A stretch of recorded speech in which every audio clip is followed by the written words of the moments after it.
পরিসংখ্যান বলছে আইন ও সালিশ কেন্দ্রের যে তার আগে একটু স্মরণ করতে চাই যে জুলাইয়ের সময় আপনি সহ আপনার আরও 6 সহযোদ্ধা যখন ডিবি হেফাজতে, আমরা তখন দেখেছি মানবাধিকার একটা বড় জায়গা ছিল, মানে বিগত আওয়ামী লীগ সরকার যারা মানবাধিকার লঙ্ঘন, গুম, খুন। পরিসংখ্যান বলছে গত 6 মাসে কেবলমাত্র কারা হেফাজতেই 62 জন মারা গেছে। এটা হচ্ছে প্রকাশিত পরিসংখ্যান। এই 6 মাসের ভিতরে ফেব্রুয়ারির পর থেকে এই সরকার, তার আগে ইন্টারিম সরকার।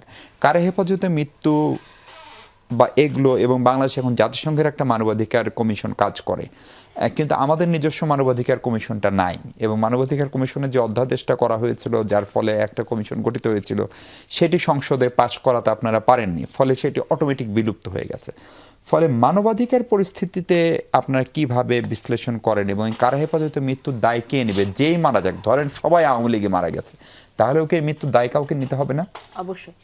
দেখুন, আমি ব্যক্তিগতভাবে রাজনীতির পাশাপাশি, বিশেষ করে ছাত্র রাজনীতির সাথে যুক্ত ছিলাম যখন, আমি রাজনীতির পাশাপাশি মানবাধিকার কর্মী হিসেবে কাজ করেছি দীর্ঘদিন, দেশে এবং দেশের বাইরেও।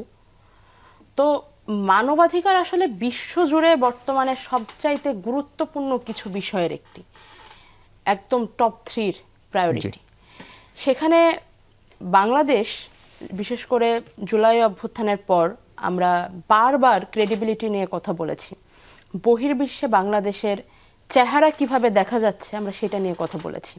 বৈষম্য বিরোধীতে যখন ছিলাম তখন সেখান থেকে এনসিপিতে, এখন সংসদে, প্রত্যেকটা জায়গাতে আমাদের দলের নেতৃবৃন্দ কিন্তু এই কথাগুলো বলে আসছে। কারা হেফাজতে মারা যাওয়ার বিষয়টি, আওয়ামী লীগ মারা যাক, অন্য যে কোনো অপরাধের অপরাধী মারা যাক, কিংবা মিথ্যা অপরাধে আটক থাকা কোনো ব্যক্তি মারা যাক, কারা হেফাজতে মারা যাওয়া, হাজতে থাকাকালীন পুলিশের অত্যাচারে অত্যাচারিত হওয়া, আমরা দীর্ঘদিন ধরে এই বিষয়টা নিয়ে কাজ করেছি, কথা বলে আসছি যে পুলিশের যে জিজ্ঞাসাবাদ, সেইটার জন্য বাংলাদেশে যে পদ্ধতি ব্যবহার করা হয় সেটা ইনহিউম্যান। মানুষকে পিটিয়ে কখনো জবাবদিহি, এটা ভয়াবহ একটা বিষয়। এখন পৃথিবীর উন্নত বিশ্বে অনেক পদ্ধতি আছে। আমরা ইন্টারিমের সময়তেও এগুলো নিয়ে কথা বলেছি, পুলিশ সংস্কার নিয়ে।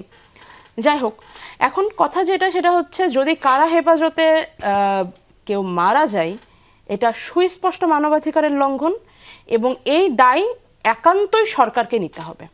এবং সত্যি কথা বলতে, বিরোধী দলের সংসদ সদস্য হিসেবে কিছুটা দায় আসলে আমিও নিচ্ছি, আমরাও নিচ্ছি। কারণ বিরোধী দল হিসেবে এবং সামনের দিনগুলোতে আসলে এটা ভয়াবহ একটি বার্নিং বিষয়। সামনের দিনগুলোতে আমি এবং আমার সহ সাংসদ যারা রয়েছেন বিরোধী দলে, তাদের কাছেও আমার চাওয়া এটাই থাকবে যেন আমরাও সংসদে এই বিষয়টা নিয়ে ভালোভাবে কথা বলতে পারি। কারণ কারা হেফাজতে যদি একজন মানুষও মারা যায়, কোথাও না কোথাও তার মানবাধিকার খুব বাজেভাবে এটা ক্ষুণ্ণ হয়েছে। জি।